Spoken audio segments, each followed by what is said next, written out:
ndị ọma na-ege ntị, ọnwa ada Ifeọma Mama Mbadinuju na-ekwu. Ụbọchị taa, ndị Oche kichin chọrọ ka ịkpa nkata maka ekike eji ama ụmụ nwaanyị si n'obodo dịgasị iche iche. Ahụ m onye Oraifite, a na-anụ m n'ihi ala saa ụmụ nwaada Anambra steeti. Ihe eji mara anyị wụ ịmụ ukwu akwa abụọ. Akwa anyị na-ama, akwa ga-adị abụọ, nke ndị dị ntakịrị na nke ọzọ si ya na-abịa. Lekwa eriri ga-eji eke ya ka ahụkwa na akwa siri eke n'ukwu. Ọ ga-ahụ mgbe ị na-azụ ụkwụ egwu akwa ga-esi gị ike n'ukwu, ị na-aga na-agasi ike. Oge dị ugbu a ka ngosi na otu a ga-esi ebido. Aga m eji nke dị ntakịrị n'ime akwa niile a. Ị ga-ahụ na iyikwa ihe dị gị mma n'ahụ, ihe ị ga-eyi gbasaa ụkwụ gị. Ọ gaghị atado gị atado ka ị nwee ike ịga ije gachi ike ọrụ oke gba ọsọ ka ị nwee ike ị na-agbapụ nwa ọsọ. Ka m were akwa ntọgha akwa m nti ya n'ukwu m, mgbasa ụkwụ m ga-ahụ na ụkwụ m gbasara, ntinye ya ebe a, m hụ na ọ gafeghị n'ebe apata m ka o nwee ike inyere m efe maka nche ịgba ọsọ. Ntifee ya ebe dị otu a. Ị hụrụ ya? Mma ụkwụ otu a, aga m agbasa ụkwụ. Mgbe m mere ya, ma ekegide, ọ gwụbeghị ka m nwee ike ejidela m ya, ma abịa were eriri m dị m mkpa, m were ya tinye ya n'ukwu, were ya gaa ukwu m,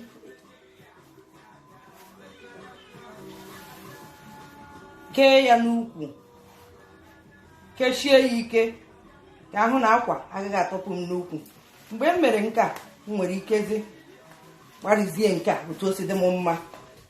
Akwa tookwa n'ogologo, welie ya elu, kpoda ya ekpoda, ka ịhụkwa na ị mere ya, ịfanye ya n'ukwu ya. Ịchọkwana ịhapụ ya otu a, o nweghị ihe o mere, maka na ị ga-amakwasa ya akwa n'elu. Ịchọkwana imezi ya emezi, mezie ya. Ngwenyi nke elu ị ga-ewere ya hụ na ị kwasara n'elu ka ọ daba adaba. Ị hụrụ ya? Amaala m nke a. Nke ntụkwasị ya, iweta ya, ịgbasaa ya, iwere ya, ịhụ isi akwa gị. Nke a bụ akwa a na-akpọ George. Ọ nnukwu akwa agbara ya agba ọfụma. Iwere akwa gị ịtụkwasị n'elu ya, ịma ya ebe a, mafee ya aka ekpe. Ekike na-ezukwala, onwekwaghị ihe ọzọ, nakwaghị egbu oge. Ọkwa ihe a ka a na-akpọ ịnwa akwa, ukwu akwa abụọ. Nwa agbọghọ, onye nne, ị na-agara onwe gị. Mbịazie nwere ụkwụ m tinye n'agba iji awụrụkwala ekike a. Ị nwere ike ya yiri ihe olu otu o si sọ gị, o site na otu isi aga. Ọ bụrụ na aga ihe dịgo oke mkpa na ị chọrọ inye aka, ịnyara aka. Ọ bụrụ na ọgo odo efu, ịnyara. Bụrụkwa nnọọ nke akpara akpa nke a na-akpọ bid, ịnyara ihe ịma gị ka eki gawa. Ụmụnne m na-ahụla ya, amachakwala m akwa. Ọ gwụkwala ya, ọkwa ya wee ekike. Maka ndị na-eche na ịmụ ukwu akwa abụọ wee oke ọrụ, onweghị ọrụ dị ya, onweghị ebe na ị gaghị akwadogwu gaa n'ịdị otu a.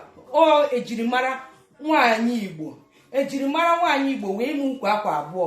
Onweghị ihe dị ya, ọta ga-akpụ, ọ dị izi ime, ọ naghị enye nsogbu. Ndị makwanụ mma na ịma akwa na-atọ m ụtọ, na-enye m obi aṅụrị. Ka ngosikwa unu, anyị amaala George, ka ngosikwa unu akwa ọzọ. From the stable of Oche Kitchen still. And like I promised, I'm going to show you how to tie the wrapper. This one, it's an Ankara material, courtesy of Wiggle Fashion. It is all stoned with a crystal stone, all designed. Isn't that amazing? At least it puts a different touch to our regular Ankara. And I'll show you how it goes. Not too far from what I've showed you before. There are two pieces, and I'll start with the one that is the shortest. You could get your tailor to attach a string to the wrapper to make it a lot easier for you to wrap around your waist. Unlike my first outfit showed that I could use an external string. Thank you, my dear. And here we go. Again, just like the first time, you have to put your legs apart. Then, just to make sure for ease of movement, And you have to make sure you're wearing an inner garment which is very comfortable so that you could run, jump, or even dance.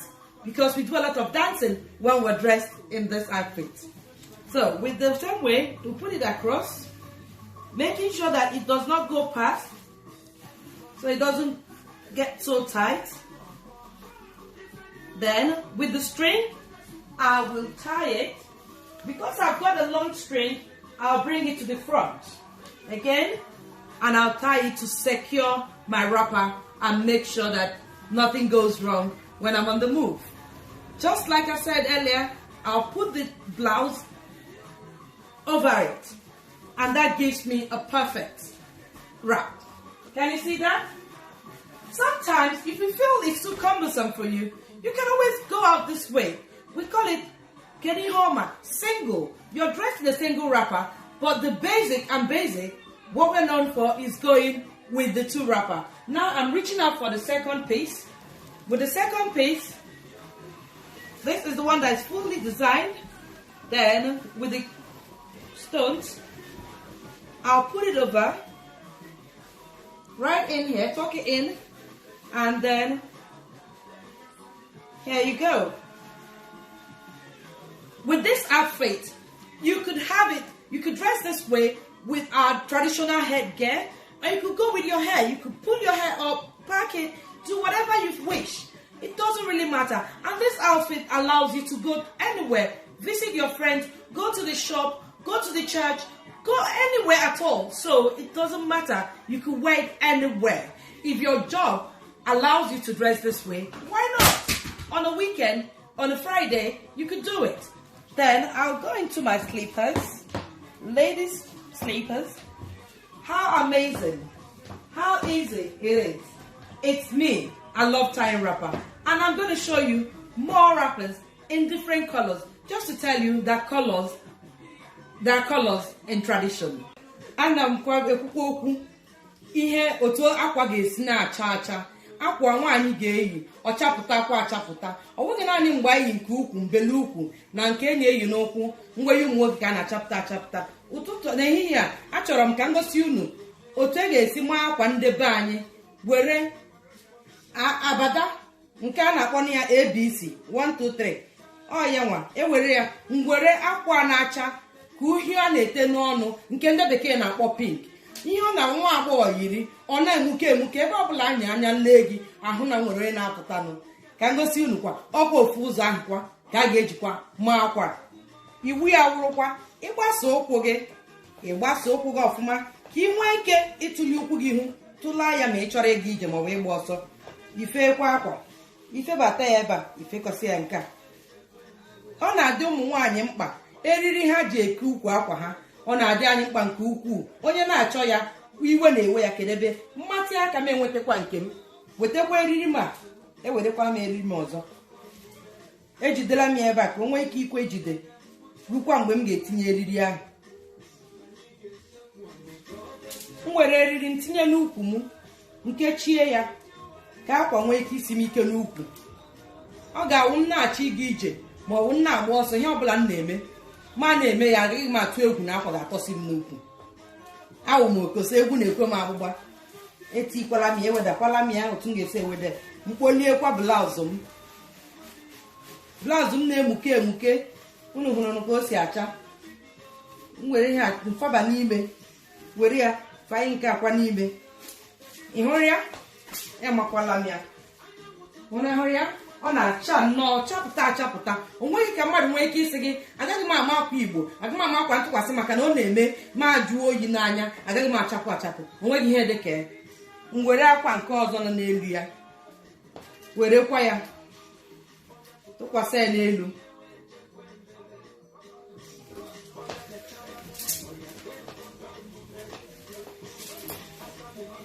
Hụ na ahụrụ ya? Ahụziri m ihu akwa. Akwa nwekwara ihu n'azụ. M were akwa m ngwa. M were akwa ntụkwasị.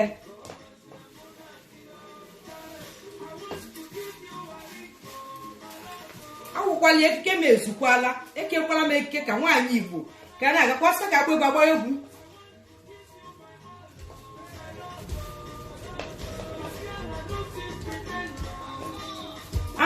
else.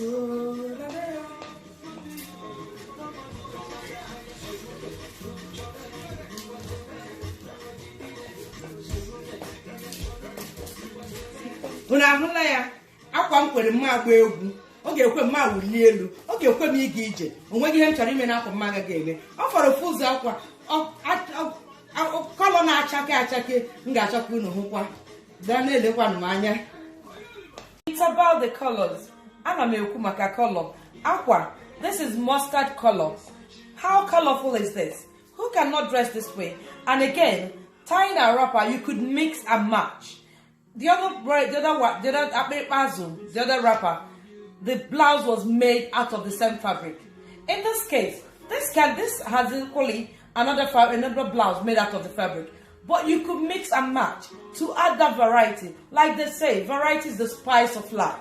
So I'll show you how it looks combining the Ankara with a plain top. And for your information, this top is a peplum style that you could wear with the trousers, skirt, or anything. And the same way you could wear it tied with my wrapper. Watch me.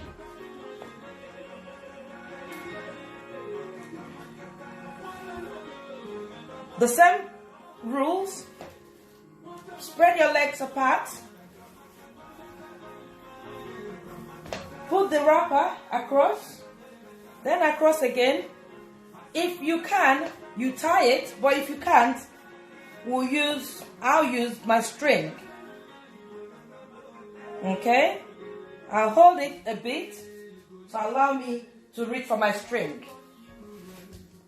The same string, you put the string across, round your waist, and tie. You see? So now, I've got my wrapper all hold in place. I'm very comfortable. Again, the usual. In case you find your wrapper tight, what you could do is lift the first panel and adjust this. That way, it gives you that leg room for movement. Easy movement when you're dancing and when you're walking. Then the second piece, as usual, would go over the first one. What am I talking about? Combining, mix and match. Using our Ankara over a plain blouse. Who can beat that? Who says it's too dull? Who says it looks archaic or too traditional for us to dress lovely? No, we could change our dressing. We could mix and match. How do I look? I feel great. I feel like every other lady walking on the street. I feel very proud of my tradition, of my culture, of what we wear. Our outfit is so amazing. I bet you, anywhere I wear this, people ask, that is lovely. Is that how you dress? I keep explaining myself to my European friends. This is part of our dressing. And I make them understand that it's so easy. It's so easy and very light. I'll show you a few other colors you could have in our African outfits. Anyị na ha agakwa n'okwu anyị. Okwu ịmụ akwa anyị. Otu esi eji kọlọm ọhụrụ ndị ọcha were na-egosi ejipụta akwa anyị. N'onweghị ohie anyị agaghị eyi ya. Ịhụrụ ka nke a si acha. Ka o si acha ihe ihe ha na-ete n'ọnụ ka ndị bekee na-akpọ pink. Aga m ewekwa akwụkwọ akwa ọzọ. Akwa ndị a na-akpọ ya ABC. Ya ka ga-eji makwa ya hụnụ hụkwa otu ọ na-adị. Otu masịrị gị isi maa akwa gị. Ịma akwa gị ị nwere ike eri ịchafụ ma ịchọkwanụ gị iburu akwa gị otu a na-aga ọhịa na-achị gosikwa gị ka ngosikwa gị otu ọ na-adị mgbe ekere eke a kechaa.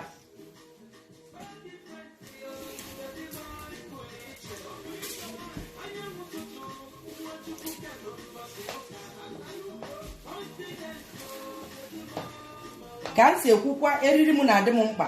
Eriri m na-eji eke ya n'ukwu ọ dị m mkpa nke ukwuu ka m chọwakwa eriri m ebe m dowere ya. Mmatị aka na-enweta eriri m. Nwaanyị ọbụla ọ na-adị ya mkpa ebe eriri akwa eriri o ji eke akwa na-adị. Ọ na-adị mkpa mgbe niile. Akwa nke a njikwa n'aka bụ nke a na-akpọ ntorika. Ntorika eji amara ụmụ nwaanyị Igbo nke ukwuu. Ọ na-agba na kọlọ ihe na-acha uche iche. Onweghị ihe ị chọrọ ka ọ chaa ọ na-enweghị ya. Enwere nke na-acha ọbara ọbara, nwee nke na-acha uhie uhie, nwee nke na-acha mmemme. Onweghị otu isi chọọ ka ọ chaa, ha anaghị arụpụta, ha arụpụtala anya. Ụbọchị nke akwa achọrọ m ka anyị yiri ya n'elu akwa ojii a ka anyị hụ otu o si adaba n'anya.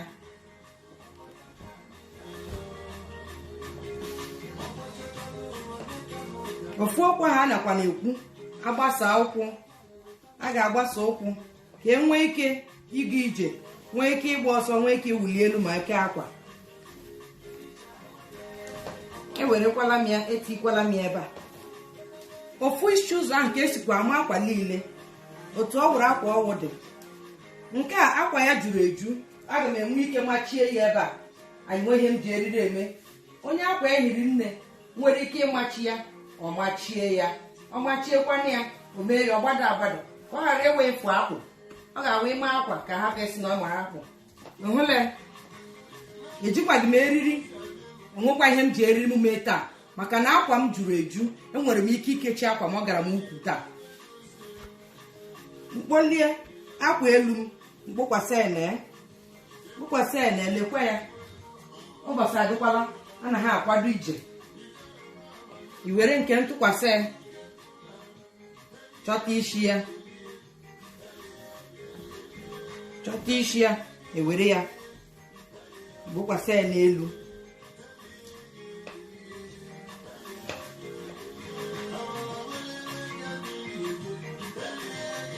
Amachakwa m ọkwa enwu ya, ọkwa enwu nne m. Ọ ya ka m na-ekwu okwu ya taa. Ya m na-ekwu okwu ya taa wụrụ gịnị? N'ịma akwa ike ekike ndị mba na mba ọbụla nwere eke eji mara ha. Ndị agbata obi anyị a na-akpọ Yoruba nwere nke a na-akpọ buba.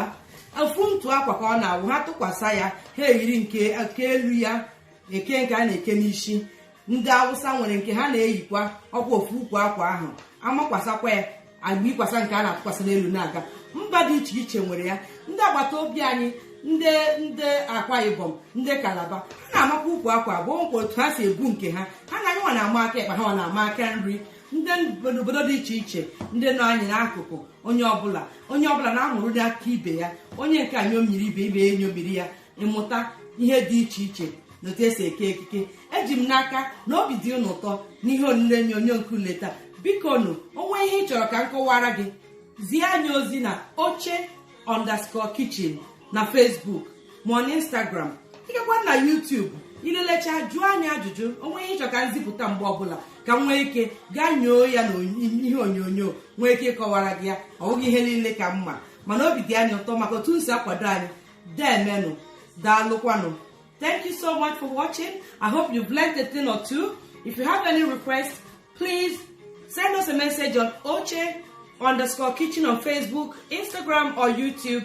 Make your request and we'll do our research and get the video up for you. Thank you for your support, and I'll go again.